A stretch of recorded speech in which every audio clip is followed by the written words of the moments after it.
Hello' student, class 10ৰ যিটো HSLC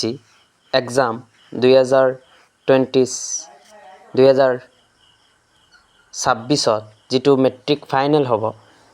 তাৰ বাবে মই এই কেইদিনমান বহুত ভিডিঅ' আপলোড কৰি আছোঁ আৰু আবেদন ৰচনা মই সকলো আপডেট কৰিম এই কেইদিনৰ ভিতৰত। তোমালোকে মই যিবোৰ ভিডিঅ' দিওঁ সেইবোৰ ভিডিঅ' তোমালোকে চাবা আৰু মোৰ চেনেলটো তোমালোকে এটা ছাবস্ক্ৰাইব কৰি দিবা আৰু প্ৰতিটো ভিডিঅ' তোমালোকে পোৱাৰ বাবে মোৰ এই চেনেলটো ছাবস্ক্ৰাইব কৰা আৰু মই যিবোৰ দিওঁ সেইবোৰ লিখি বহী এখনত তুলি লিখি ল'বা আৰু মুখস্থ কৰি থাকিবা।